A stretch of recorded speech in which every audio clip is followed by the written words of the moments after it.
Welcome back, everyone. Today we're exploring a book with a title that immediately makes you stop and think. The Hunger Was the Compass. It's a new novel by author and spiritual teacher Richard Ravenbrook, and the subtitle tells us quite a bit about where we're headed. A Christian mystic's journey beyond the walls of religion into the wild divine. And I think that word hunger is important, because Ravenbrook isn't really talking about physical hunger. He's talking about spiritual hunger. That feeling that says, there must be something more. Exactly. And there's a line associated with the book that captures the entire idea beautifully. The hunger was never the enemy. It was the compass. That's what we're going to explore today. What happens when a person who genuinely believes in God begins questioning the religious system that taught him about God? Does questioning mean you're losing your faith? Or could questioning actually be the beginning of a deeper faith? Let's start with the basic premise. The Hunger Was the Compass follows a man who was raised within Christianity. He was taught what to believe. He was taught how to worship. He was taught where God could be found. And, perhaps just as importantly, he was taught where God supposedly could not be found. Which is something a lot of people can probably relate to. Religious traditions don't simply give us beliefs. They often give us boundaries. This is acceptable. That's forbidden. This is holy. That's dangerous. This comes from God. That doesn't. Exactly. But the character begins experiencing something many spiritual seekers eventually encounter. The answers he's inherited no longer satisfy the questions growing inside him. And that's where the hunger begins. And I want to make something clear here. He's not hungry to abandon God.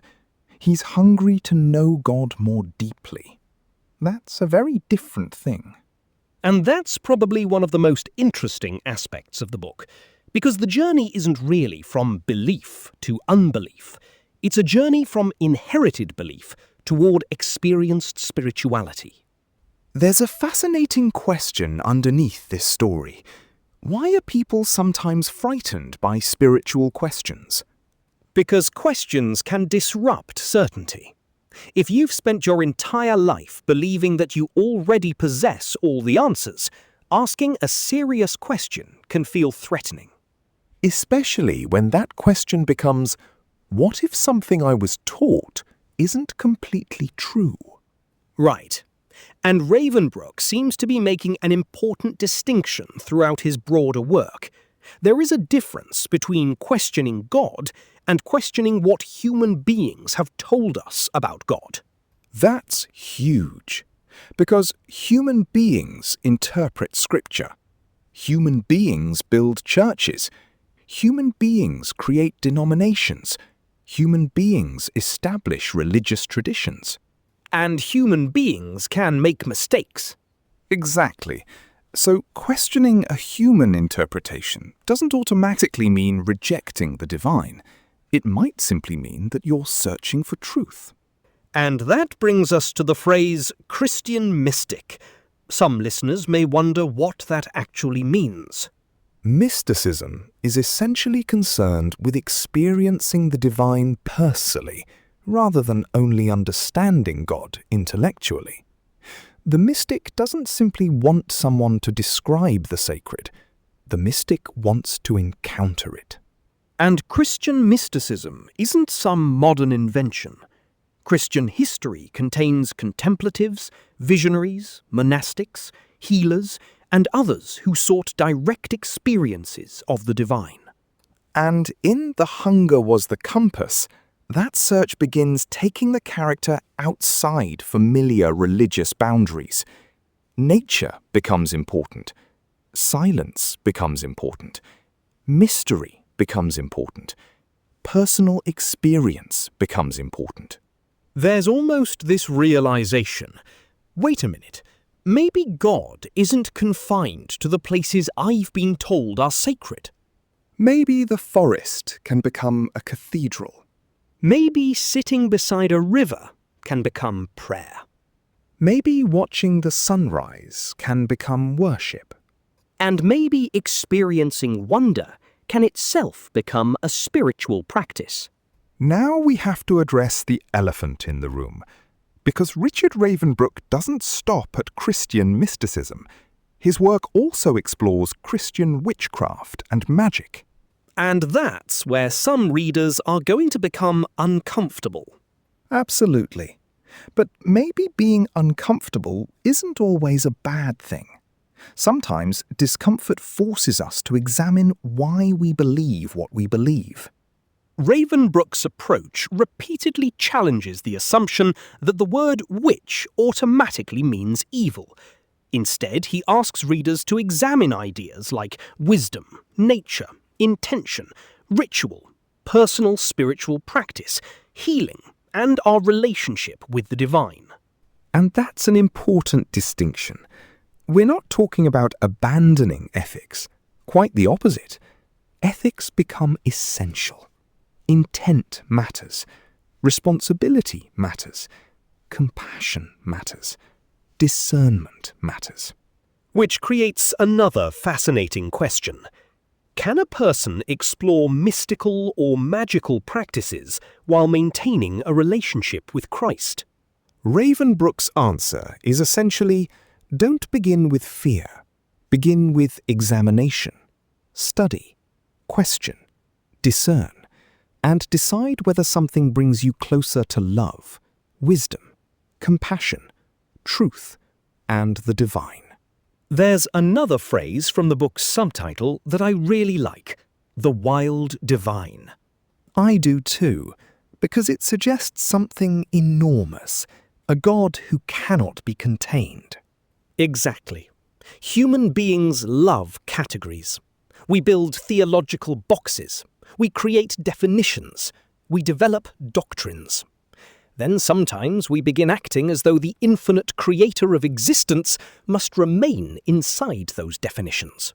But what if God is bigger than our theology? What if God is bigger than Christianity? Or bigger than any religion? That's the provocative territory this book enters. Not necessarily that religion is worthless, but that religion may be a path toward the divine, rather than a container capable of possessing the divine.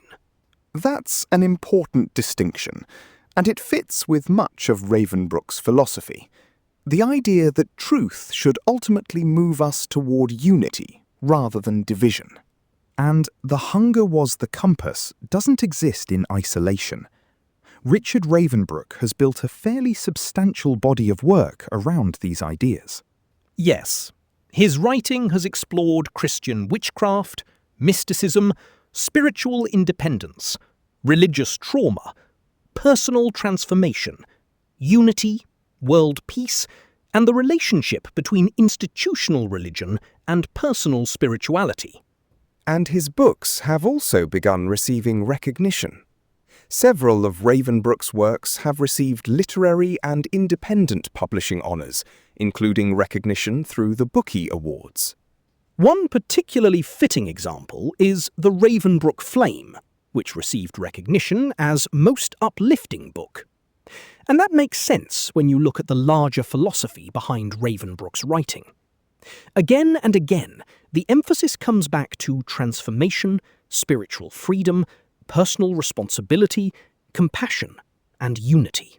His work surrounding unity has also received recognition, including the Unity Manifesto. And beyond individual books, Ravenbrook himself has received recognition connected with personal development and his work as an author. But what's interesting is that the different books don't feel completely disconnected from one another. They seem to be pieces of one larger conversation. A conversation asking, how do human beings move beyond fear? How do we stop allowing religion to divide us? How do we respect different spiritual paths? How do we find the divine for ourselves? And ultimately, Who do we become when we're no longer afraid to seek? And if you're discovering Richard Ravenbrook's work for the first time, there are several books that illustrate different sides of that journey. There's The Christian Witch Journey, which explores the movement from fear, tradition, and dogma toward personal divine empowerment.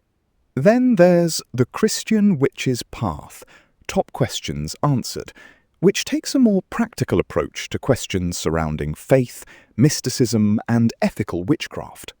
There's also The Healer of Bethany, a novel centered around faith, healing, compassion, and courage. And now we have The Hunger Was the Compass. And I think this new book occupies an interesting place among them, because it's really about the seeker, the person standing between the world they've inherited and the spiritual world they're beginning to discover. Let's return to that word, hunger, because I think it's the heart of the entire book. Have you ever felt spiritually hungry? Absolutely. And I think most people who take spirituality seriously eventually experience it. It's that feeling when the answers that once satisfied you don't anymore. And that can be terrifying. Especially if you've been taught that questioning equals rebellion. But what if it doesn't? What if spiritual hunger isn't evidence that something has gone wrong? What if it's evidence that something is beginning? That's the idea I keep coming back to. We often treat doubt like the opposite of faith, but sometimes doubt is what forces faith to grow. Borrowed beliefs are easy. Someone hands them to you, you accept them. Personal conviction is different. You have to wrestle with it, question it, test it, experience it. And sometimes lose parts of it. Absolutely, because spiritual growth isn't always about accumulating more beliefs. Sometimes it's about having the courage to release beliefs that no longer survive honest examination. So let's talk directly to the person listening right now. Maybe you're questioning. Maybe Christianity remains important to you, but traditional religion no longer feels like home. Maybe you're curious about mysticism. Maybe you're exploring nature-based spirituality. Maybe you've encountered words like witchcraft or magic, and you're trying to separate historical fear from what people actually practice. Or maybe you don't identify with any of those things. Maybe you're simply searching. Then perhaps the central message of this book is worth considering. Don't automatically fear the hunger. Listen to it. But don't blindly follow everything either. Question. Study. Use discernment. Remain compassionate. Remain humble enough to say, I could be wrong. And perhaps most importantly, don't replace one rigid dogma with another. Spiritual freedom requires responsibility.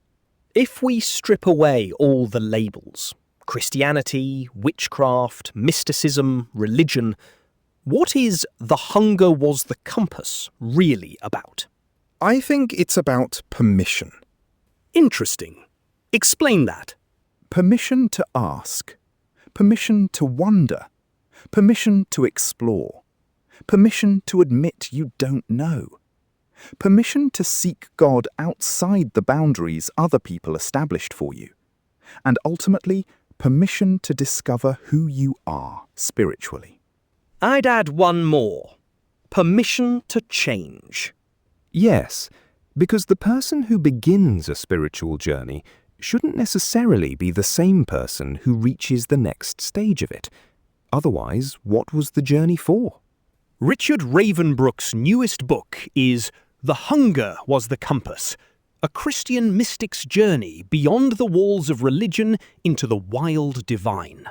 It's a novel about faith, magic, mysticism, questioning, transformation, and the courage to seek the divine beyond the boundaries we've inherited. But perhaps its message can be condensed into something much simpler. Maybe you're not lost because you're questioning. Maybe you're finally searching. Maybe the restlessness isn't your enemy.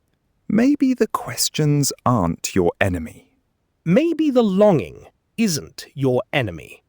Because sometimes the thing that makes us leave the familiar road Is the very thing that leads us toward the path we're supposed to discover. The hunger was never the enemy. It was the compass. The Hunger Was the Compass by Richard Ravenbrook. Until next time, keep asking questions. Keep seeking truth. Honor the mystery. And wherever your path leads, walk it with courage.